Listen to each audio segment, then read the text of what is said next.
Bonjour, c'est Magali. Bienvenue aux Conversations à quoi on rêve.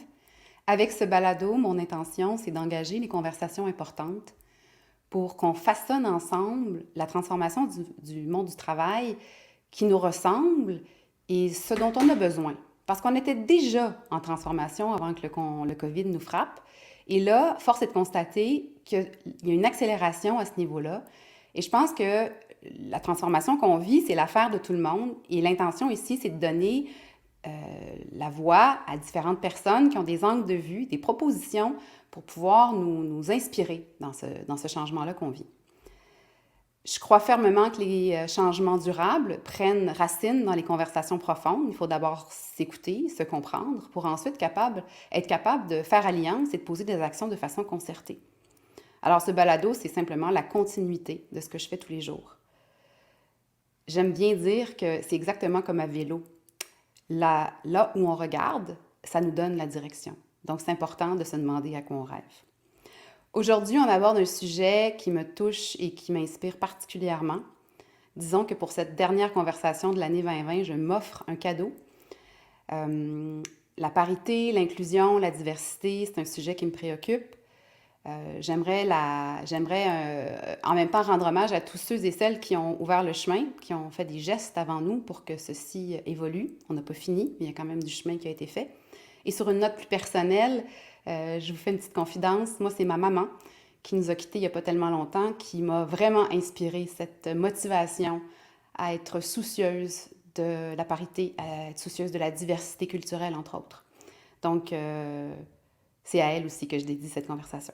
Donc, sans plus tarder, je vous présente mon invitée de la semaine, Caroline Cody. Bonjour Bonjour. Magali. Bonjour Caroline. Alors, Caroline, c'est la fondatrice et présidente de l'organisme La Gouvernance au féminin. Caroline, tu parles sur différentes tribunes, tu poses des gestes concrets en ayant fondé cette OBNL-là il y a 10 ans. Et toi, auparavant, tu as eu une carrière, tu as eu différents postes de direction. Donc, on pourrait dire même que tu as vécu les enjeux, les impacts de ce que c'est qu'être une femme dans des hautes sphères de direction, le fameux plafond dont on parle souvent. Et je ne peux pas lire complètement ta biographie qui est absolument impressionnante. Je vous invite à aller sur le site de la gouvernance au féminin pour voir tout ce qu'elle a fait. Mais entre autres, je tiens à mentionner que tu as été nommée parmi les 100 femmes les plus influentes au Canada, parmi les 75 grands immigrants au Canada et parmi les 20 personnalités de la diversité du Québec. Alors, c'est tout un honneur de te recevoir aujourd'hui. Merci beaucoup Magali, c'est un grand plaisir pour moi d'être ici. Alors, Caroline, avant qu'on plonge dans notre sujet, je vais te poser la célèbre question brise-glace. C'est quoi l'objet que tu gardes qui a une symbolique ou une valeur sentimentale? Moi c'est une photo de mon 13e anniversaire. Alors j'ai eu un parcours de vie assez chaotique à cause de la guerre du Liban où avec ma famille on a beaucoup voyagé, changé de pays, retourné au Liban à chaque fois, reparti. Et j'ai fait un passage au Canada entre l'âge de 11 et 15 ans. J'ai habité à Montréal pendant 4 ans avant de rentrer au Liban en pleine guerre civile. Mais pendant cette période-là, il y a une photo qui symbolise un petit peu ce semblant de paix et de sécurité que nous avons vécu pendant quelques années. C'était mon 13e anniversaire et une photo où on voit un garçon qui était mon amoureux de l'époque. On avait 12 et 14 ans à cette époque-là et c'est l'homme avec qui je vis aujourd'hui. Ah, c'est cute. Après, évidemment, avoir chacun vécu beaucoup de choses, chacun de son côté. Alors, je trouve que c'est un message, en fait, un pied de nez rigolo à la vie qui nous a séparés pendant longtemps et qui finalement nous a permis quand même de nous retrouver tellement d'années plus tard. C'est vraiment touchant et mignon comme histoire. Euh, alors, toi, ton rêve, c'est que par rapport à la parité, qu'on passe de la parole aux actes. Donc, la phrase est assez équivoque et ça suppose beaucoup de choses. Je vais te laisser nous expliquer. Peut-être qu'on peut aussi prendre le temps de s'entendre sur ce qu'on entend par la parité, puis pourquoi tu dis passer de la parole aux actes.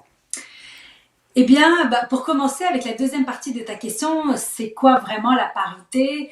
La parité, c'est tout simplement la présence de femmes dans toutes les sphères de la société et à tous les niveaux hiérarchiques. Donc, qu'on parle des postes d'entrée, des postes de mid-management, comme on dit, ou qu'on parle des postes de haute direction.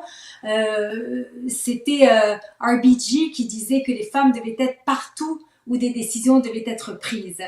Alors, c'est un petit peu ça la mission de la gouvernance au féminin, c'est de s'assurer que les femmes peuvent contribuer au même titre que les hommes dans toutes les sphères, que ce soit évidemment le milieu des affaires, qui est le milieu principal dans lequel nous œuvrons, mais aussi le milieu politique, le monde culturel, sportif, etc.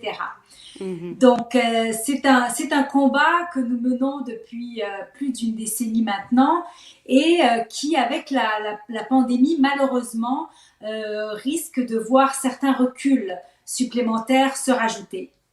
Alors, pourquoi je parle de passer de la parole aux actes? J'ai d'ailleurs rédigé une lettre ouverte qui a été Oui. publiée dans la presse et dans le Globe and Mail que les coprésidents du conseil d'administration de la gouvernance au féminin ont co-signé avec moi. Je parle de Monique Leroux et Norman Steinberg.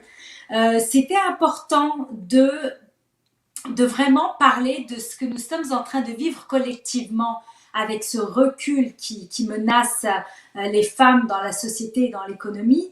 Et le titre est très explicite. Il y a eu tellement de paroles, il y a eu tellement de déclarations, il y a eu tellement de hashtags pour la parité, pour l'égalité, pour l'équité, pour la diversité et l'inclusion.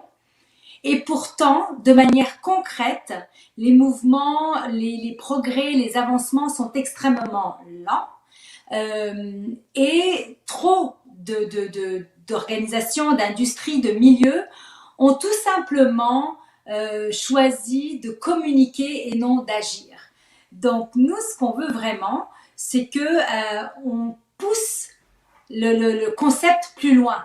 C'est bien d'en parler, c'est essentiel d'en parler, mais ça ne suffit pas. Donc, de manière concrète, à la gouvernance au féminin, les 5 premières années, on a parlé, c'est-à-dire qu'on a fait des discussions, des panels, des conférences, des fireside chats, etc., pour parler. Au bout de 5 ans, donc en 2015, on s'est dit que ça ne suffisait pas, qu'il fallait vraiment agir et que toutes ces femmes qui nous disaient que les conférences que nous organisions, ça les inspire, ça les aide, ça les motive, qu'est-ce qu'on pouvait faire de plus? Et c'est à ce moment-là qu'on a mis sur pied un programme de mentorat pour soutenir les femmes de manière très concrète sur pendant leur cheminement et un programme de formation en gouvernance. Et puis, quand on s'est rendu compte que toutes ces femmes retournaient dans des milieux corporatifs qui avaient été bâtis par des hommes pour des hommes et où elles sentaient une certaine frustration de ne pas réussir à progresser comme elles le souhaitaient, on s'est dit qu'il fallait alors qu'on soutienne les entreprises pour qu'elles fassent la bonne chose, pour qu'elles puissent passer de la parole aux actes. Et donc, c'est ainsi qu'on a créé la certification parité de la gouvernance au féminin, dont j'imagine que nous parlerons peut-être plus en détail tout à l'heure. Je ne veux pas trop avancer, mais en 2 mots, c'est la manière concrète de vraiment prendre la mesure de la diversité qu'on a au sein d'une entreprise, les femmes d'abord et avant tout, mais aussi on a toute une section sur ce qu'on appelle l'intersectionnalité, donc les femmes qui sont des femmes issues de différentes communautés visibles, LGBTQ, autochtones, etc. Et de soutenir donc ces entreprises qui veulent mesurer la situation, faire comme un audit, et puis leur donner vraiment un rapport qui va leur donner leur juste par rapport à leurs actions, par rapport à tout le volet quantitatif, qualitatif, etc., des recommandations, du benchmarking, des meilleures pratiques. Et c'est comme ça qu'on voit les entreprises progresser de bronze à argent, à or, à platine. Et c'est ce qui fait la force d'un réel mouvement de société comme ce qu'on a pu créer avec la gouvernance au féminin. Alors, je vais rebondir sur quelques éléments de ta réponse. Premièrement, il y a le fait qu'effectivement, il y a des signes qui nous font voir que ce qui s'est passé avec le COVID a affecté particulièrement les femmes. Donc, c'est un fait qu'il faut tenir en considération. Après, l'autre élément qui me frappe dans ce que tu as dit, qui me semble important de comprendre, c'est qu'effectivement, on peut équiper les femmes de toutes sortes de compétences, leur donner du courage, leur donner toutes sortes d'outils, mais parfois, il faut, ben pas parfois, mais il faut aussi intervenir sur le milieu parce que la raison pour laquelle le changement ne s'opère pas, ben des fois, elle est cachée. Elle est en dessous, puis on ne le sait même pas. On n'est même pas conscient de cet enjeu-là. Donc, vraiment, belle avancée de aussi aller travailler l'entreprise en général. Euh, Tu parles du fait qu'on en parle beaucoup, hein? On pourrait même dire, on a eu une conversation préalablement, toi et moi, puis je te disais, moi, ma préoccupation, c'est qu'on en parle tellement qu'on donne l'impression que c'est réglé, quand ce ne l'est pas. Sachant d'autant plus que là, aujourd'hui, là, à la date où on se parle, ben, il paraît qu'on a même une statistique, là, m'as-tu parlé d'un recul de 30% chez les femmes, ou je sais pas, j'ai pêché ça, mais donc, on peut quantifier qu'il y a déjà des impacts plus grands chez les femmes, mais pourtant, le discours est tellement empreint de pousser les femmes, d'équité, que ça peut donner l'impression que c'est réglé. Donc ça, c'est dangereux, à mon Ben, avis. en fait, exactement, il est là le plus grand danger. Il y a environ 2 ans, je pense, il y avait eu un sondage sur ce que monsieur et madame tout le monde dans la rue pensaient de l'égalité des genres. Et c'était à plus de 90% que les hommes comme les femmes disaient que leur sentiment était qu'au Québec, il n'y avait pas d'inégalité, il n'y avait aucun problème. Mm. Et c'est là que je dis qu'il faut passer de la parole au geste, parce que on va, à force d'en parler, à force que les entreprises, que les médias, etc., parlent d'égalité, sans rien de concret derrière ça, on se retrouve dans une espèce de fausse conception qu'il n'y a plus d'efforts à faire, qu'on peut baisser les bras, qu'il n'y a plus à s'inquiéter, et même une certaine fatigue qu'on peut voir de gens qui disent « Ah là là, encore ce sujet, pourquoi est-ce qu'on parle encore de ça? Les femmes, elles ont déjà tout. » Et ils vont nous envoyer un ou deux exemples de femmes qui ont accompli quelque chose d'extraordinaire, en laissant de côté la réalité qui est qu'il n'y a que 5% de femmes PDG des 500 plus importantes entreprises au Canada. Donc, c'est plutôt ça, moi, que j'aimerais avoir comme sujet de discussion, et se dire, mais qu'est-ce qui nous a amené à ça? Comment est-ce qu'on peut se retrouver dans quelque chose de beaucoup plus concret? Et surtout, les femmes et les hommes, comment pouvons-nous tous travailler ensemble pour atteindre nos objectifs? Ça, c'est essentiel, parce que Ouais. surtout depuis la COVID, on parle de plus en plus d'une récession au féminin et d'une reprise au masculin. Et nous, ce qu'on souhaite voir, c'est vraiment une reprise sous le signe de la diversité, de l'inclusion et de l'équité. C'est ce qui va être nécessaire pour que notre société soit un environnement qui soit équitable pour tous, et qui permette à tous et toutes de contribuer à leur juste valeur. J'ai trop de questions en même temps. Bon, premier point. On veut pas l'équité pour l'équité. On pourrait vouloir l'équité juste pour l'équité parce qu'on veut la justice, mais j'aimerais te demander des mots, des éléments de la réponse pour convaincre les gens que c'est bénéfique pour tout le monde. C'est pas juste parce qu'on veut une égalité des femmes, c'est parce que socialement on y gagne, n'est-ce pas? Mais exactement, ça c'est essentiel comme point, Magali, parce que pendant trop longtemps, on avait le discours de demander aux PDG d'entreprise de s'assurer d'avoir suffisamment de femmes, de leur permettre de progresser, parce que c'était la justice. On voulait de la justice, on Mhm. voulait que ce soit en fait tout simplement équitable pour les femmes, sans justifier plus.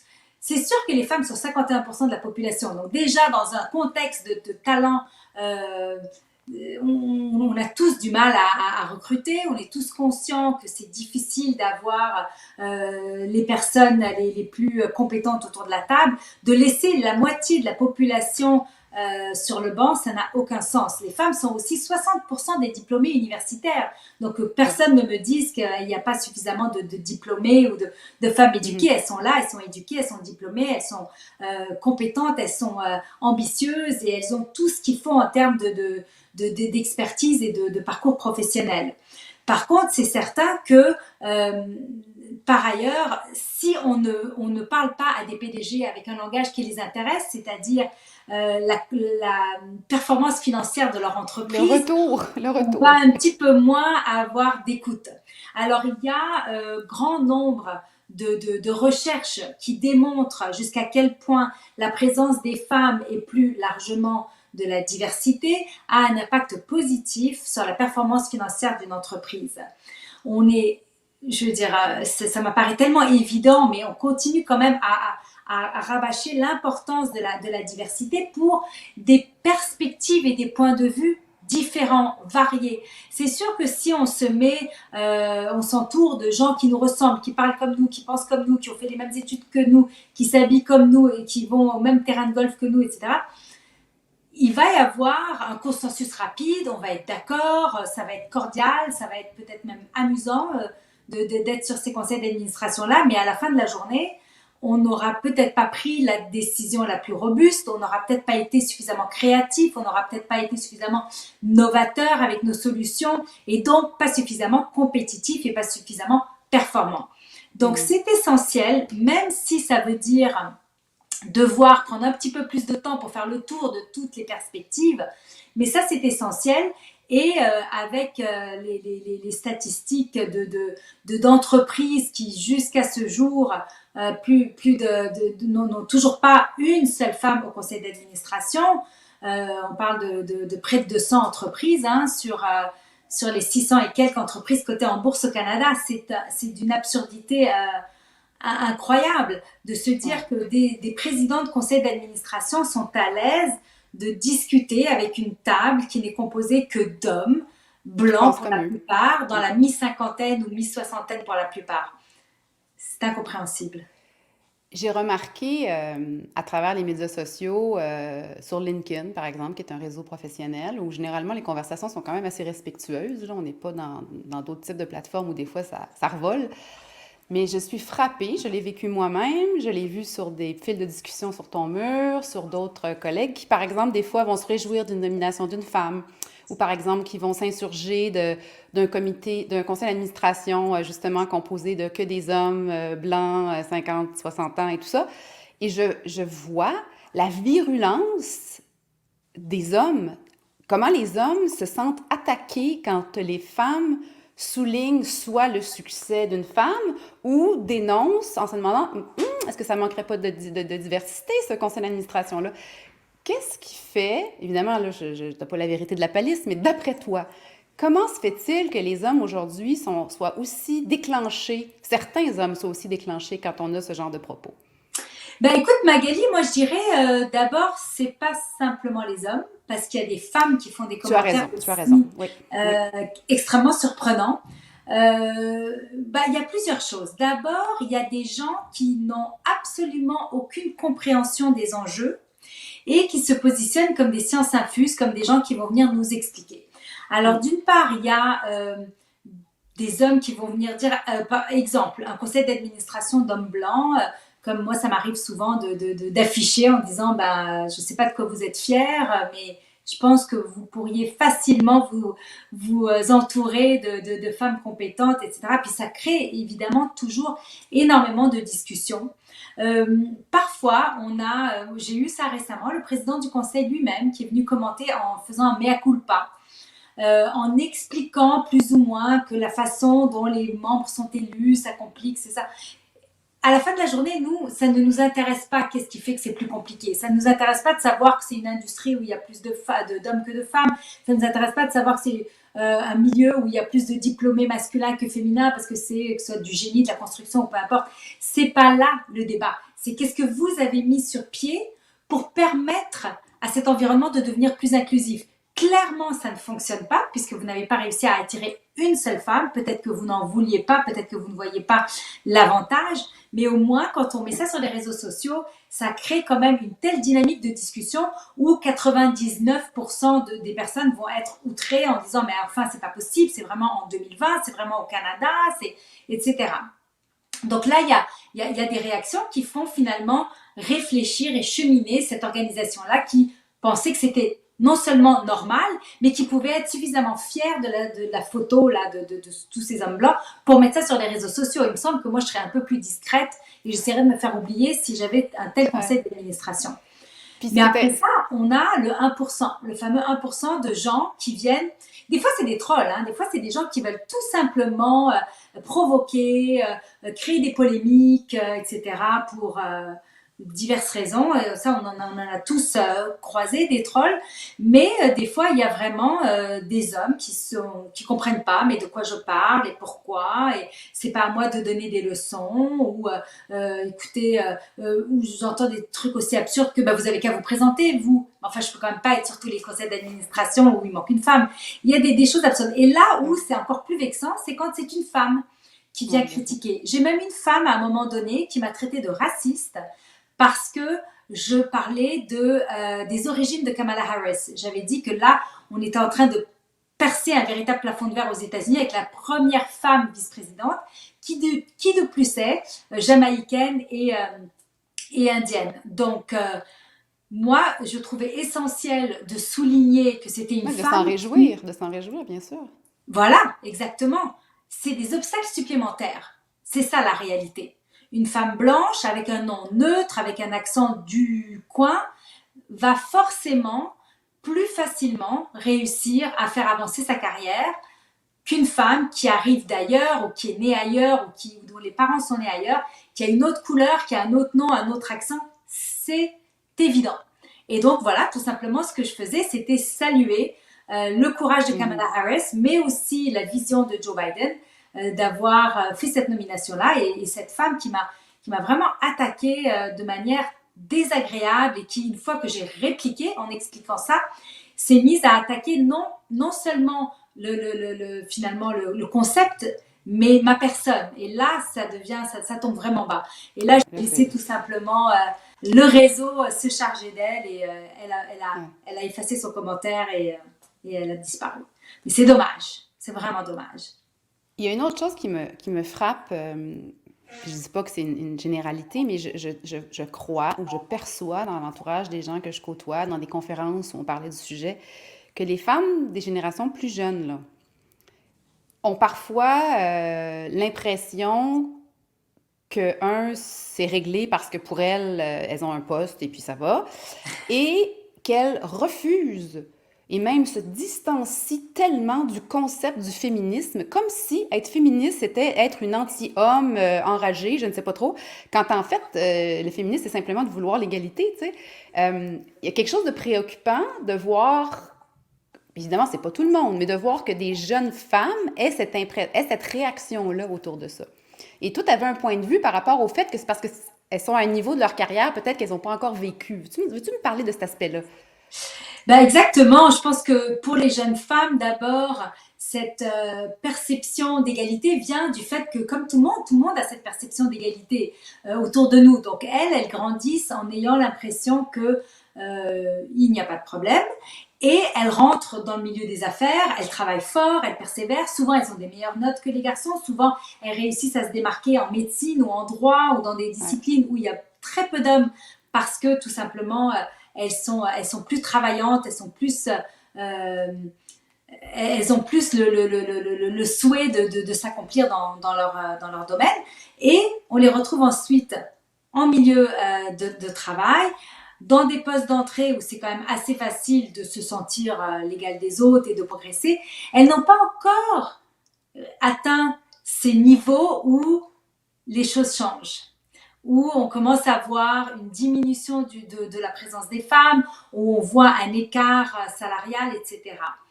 D'autre part, c'est sûr que ce qu'elles ont comme avantage sur les femmes de notre génération, c'est que pour les jeunes femmes, elles se retrouvent côtoyant des garçons qui sont peut-être plus ouverts que les garçons de mon époque en tout cas. Et donc là, c'est un plus. Les jeunes pères sont beaucoup plus impliqués dans la vie de ouais, leurs enfants qu'a pu l'être le père de mes enfants. Et tout ça joue. Mais je crois que à force d'évoluer et de promotion qu'elles n'arrivent pas forcément à obtenir, et alors qu'elles sont en train de transiger et de côtoyer quand même des hommes d'une autre génération, elles risquent de se rendre compte que finalement c'est un mouvement derrière lequel on devrait toutes se tenir, peu importe notre génération, puis aussi peu importe qu'on ait réussi ou pas. On peut Mhm. très bien, en tant que femme, se démarquer. Moi, j'avais comme dernier poste que j'ai quitté il y a bientôt 3 ans. J'étais vice-présidente exécutive de la plus grosse firme d'expertise médicale au Canada.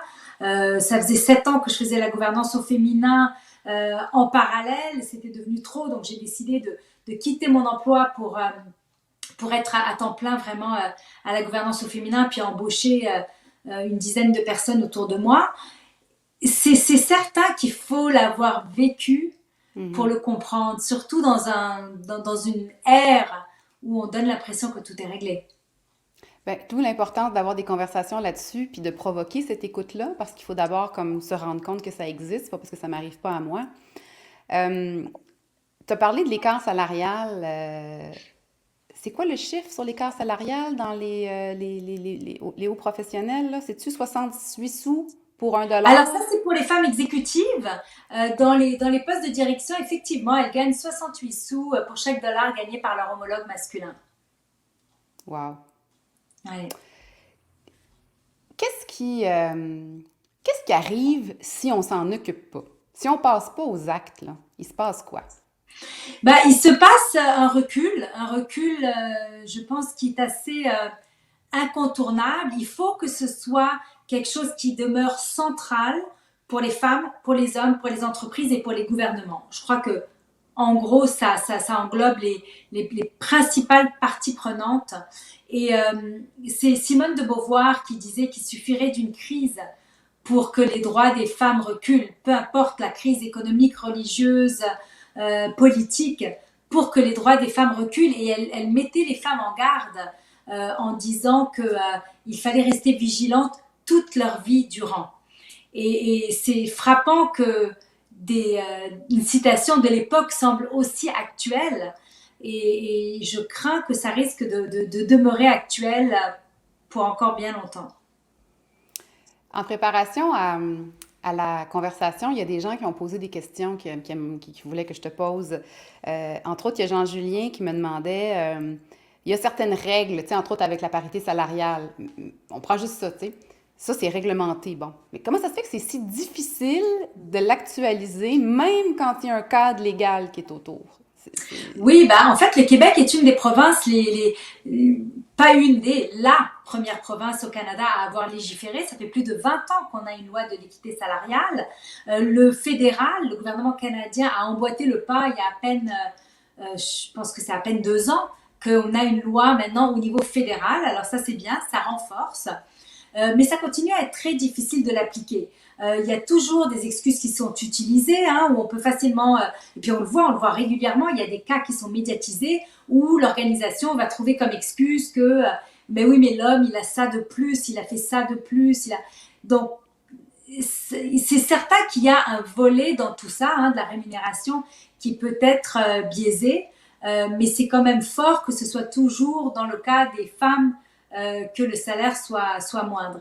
Il faut que les entreprises soient extrêmement délibérées dans leur action et évidemment avec tout le reporting qu'il faut faire maintenant au niveau des gouvernements provinciaux comme fédéraux, ça aide énormément, mais la culture de l'entreprise, c'est vraiment là qu'il faut avoir un impact réel pour que, un exemple tout bête, Magali, les entreprises qui recrutent très souvent vont demander à la femme qui est en entrevue combien vous gagnez présentement.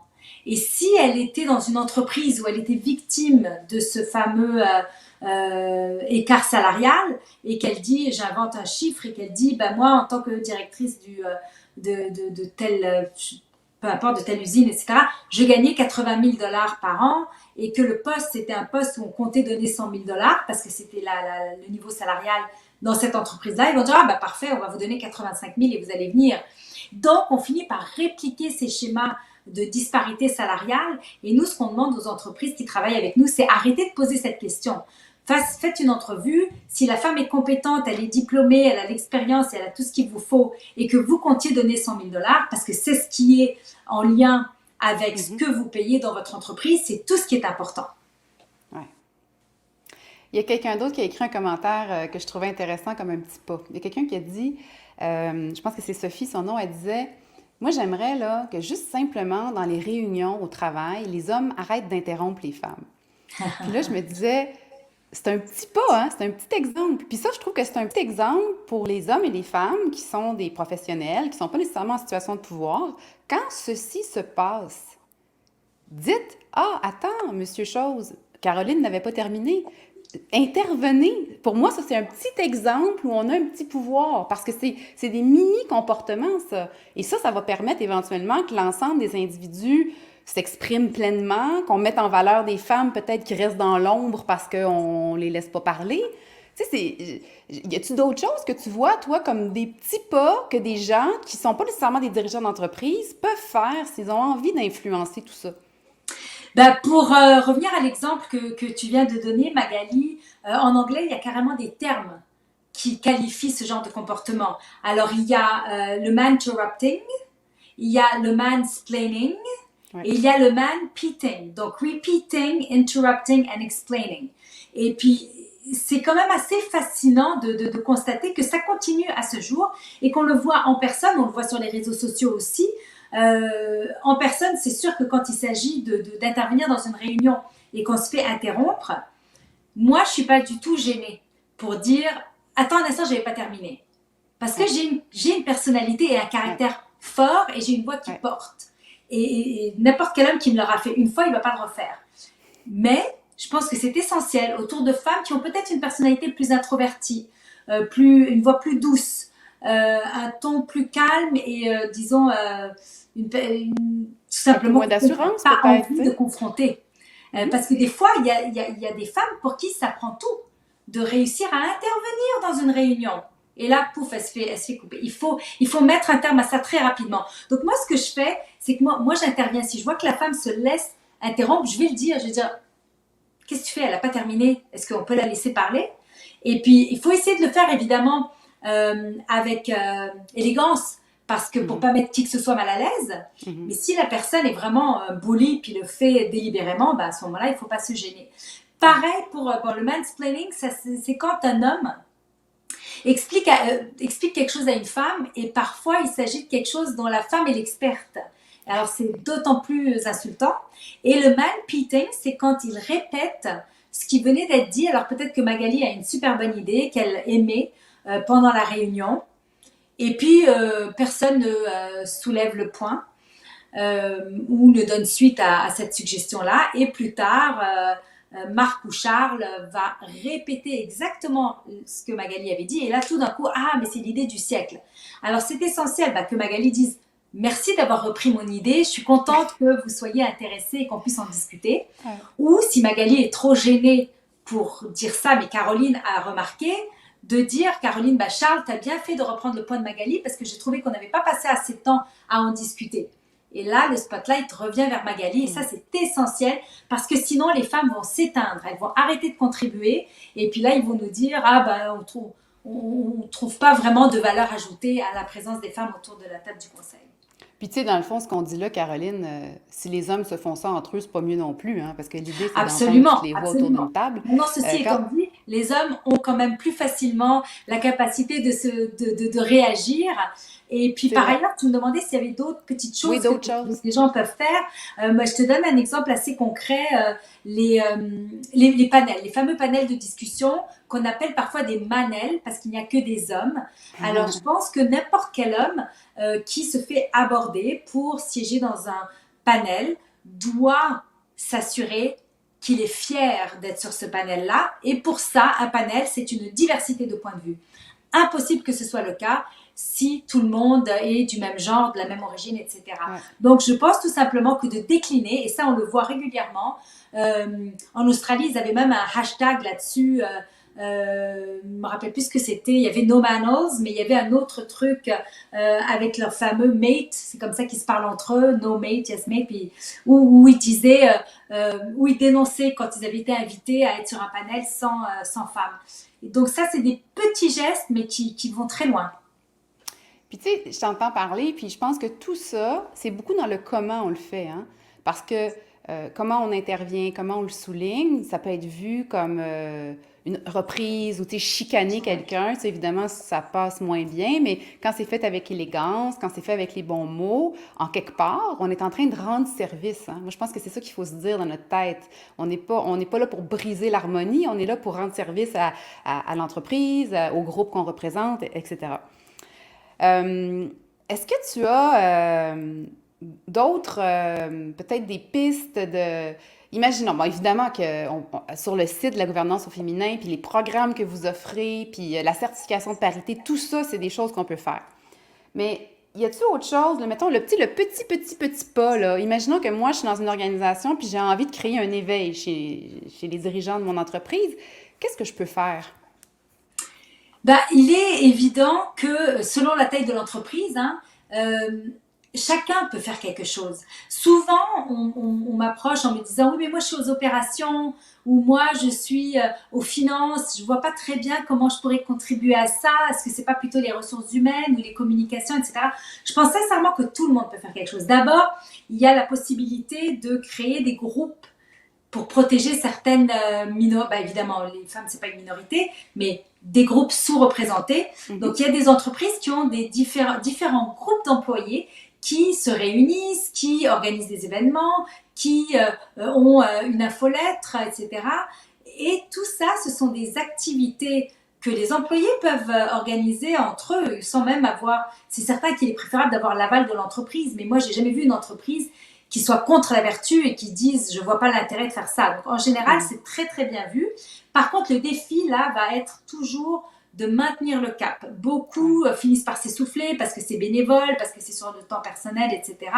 Donc c'est essentiel de garder la conversation, d'avoir un groupe suffisamment important pour avancer là-dedans. Et nous, c'est très drôle parce que avec la certification parité, on a plus d'une soixantaine d'organisations enrôlées en 2020 qui ont vraiment, qui sont dans toutes sortes de sphères, mais c'est toutes des grosses et des très grosses entreprises, que ce soit des grandes banques, des compagnies d'assurance, des compagnies minières, haute technologie, donc aussi des domaines très dominés par les hommes. Et on a eu des cas où ça a été des jeunes femmes dans l'entreprise qui trouvaient ça vraiment chouette, la certification parité, qui en avaient entendu parler par d'autres ou qui étaient venues à un événement de la gouvernance au féminin, etc., qui ont poussé le sujet auprès des ressources humaines, auprès même du PDG, parce que souvent, si le PDG ou la PDG, mais je dis le PDG parce que dans les grosses entreprises, malheureusement, c'est encore plus souvent qu'autrement des hommes. Si la personne à la tête de l'entreprise y croit, c'est ce qu'on appelle the tone at the top, donc Ouais. le ton, la culture qui vient du haut, et bien là, ils en font en général quelque chose de très festif, une bonne nouvelle, on s'enrôle dans ce programme, on va pouvoir avoir un soutien vraiment personnalisé, nous accompagner pour pouvoir traverser les différentes étapes. Et la raison pour laquelle aussi c'est pour la plupart des entreprises extrêmement d'envergure, hein, c'est qu'on a quand même créé quelque chose qui a été fait avec le soutien pro bono de McKinsey et compagnie. Donc, Mhm. il n'y a aucune question qui se pose par rapport à la robustesse, à la fiabilité ou à la crédibilité.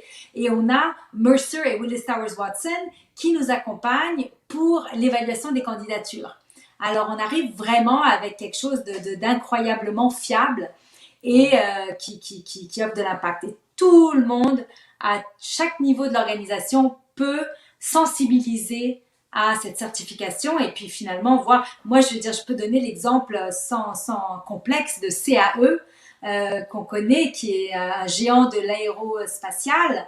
Et c'est une jeune femme qui m'avait appelée pour me demander si j'accepterais, parce qu'elle était en train de ranimer le groupe de femmes chez CAE, qui me demandait si j'accepterais de venir donner une conférence chez CAE.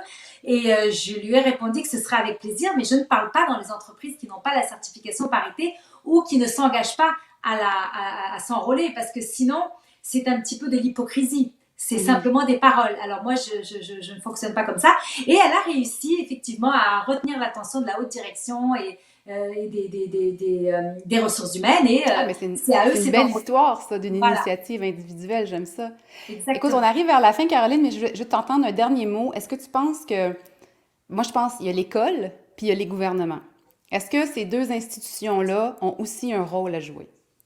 Ah ben c'est sûr et certain, l'école, j'irai plus loin que l'école, je dirais la garderie, l'école, les L'éducation en cégeps, général, oui. l'université, mais aussi les parents. Mhm. La culture de notre société qui trop souvent est encore orientée, les filles doivent être belles, les garçons doivent être courageux. Noël, ça continue à être des jouets, poupées pour les filles, camions pour les garçons. Tout ça doit cesser parce que c'est dès l'âge de 5 ans que les filles commencent déjà à réaliser qu'il y a des différences. Elles devraient jamais Elles réaliser ces internalisent différences. des choses à ce moment-là, oui. Exactement. Et ces différences-là, elles n'existent que dans la tête des gens qui les entourent. Et donc, Ouais. du coup, elles absorbent ces informations-là et elles commencent déjà à se dire, bon, les petites filles, c'est pas fait pour les maths, c'est pas fait pour les sciences, c'est plutôt fait pour les ressources humaines ou le marketing, etc. Et donc, on continue à voir des petites filles, des jeunes filles qui pensent qu'elles ne peuvent pas être ce dont elles rêvent. Ouais. Par ailleurs, les gouvernements ont un devoir de légiférer de manière à soutenir les femmes. Et on l'a vu beaucoup dans les pays européens. On va fêter les 10 ans de la loi Copé-Zimmermann, qui est la loi de quotas en France. Et la députée Marie-Jo Zimmermann est mon invitée le 27 janvier, le jour même justement des 10 ans de la loi, pour parler de ce que ça a apporté à la France, qui maintenant a dépassé les 40% de femmes dans les conseils d'administration, ce qui est plus du double de ce qu'on peut dire ici au Wow. Canada, où nous n'avons pas une telle législation. Par contre, au Québec, nous avons une législation qui prévoit 50% de femmes dans les sociétés d'État, et ça, c'était sous Jean Charest que cette loi a été votée. Et on a ainsi pu voir en 5 ans la parité dans tous les CA de nos sociétés d'État comme Hydro-Québec, l'Auto-Québec, la SAQ, etc.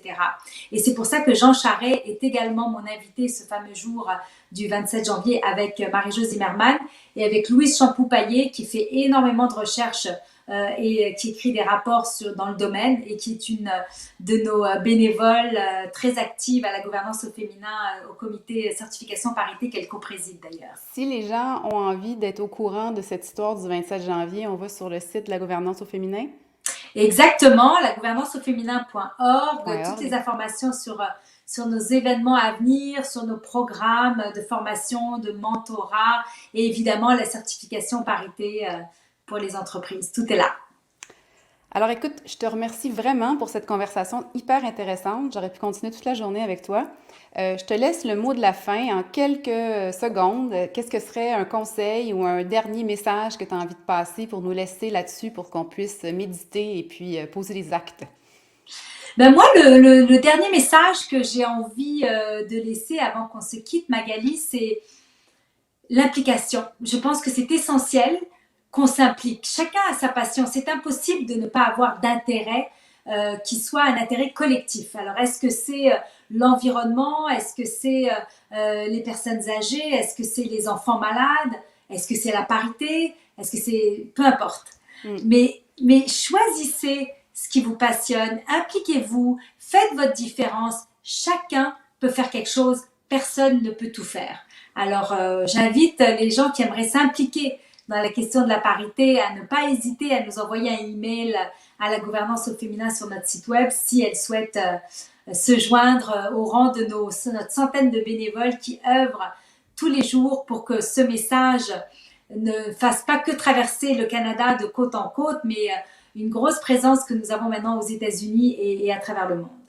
Génial. Ben, Impliquez-vous. merci beaucoup encore une fois pour ta générosité. Et je vous rappelle que cette conversation ainsi que toutes les autres, vous pouvez les écouter sur le site balado.magalieco.com. Et si vous avez envie de les écouter simplement à l'audio, elles sont aussi disponibles sur les plateformes de Spotify, iTunes et Google. Alors, ben, bonne fin de journée, merci. Et puis, ben, longue vie à la gouvernance au féminin et aux actions qui vont s'en suivre. Merci beaucoup Magali, ça a été un Au revoir. plaisir.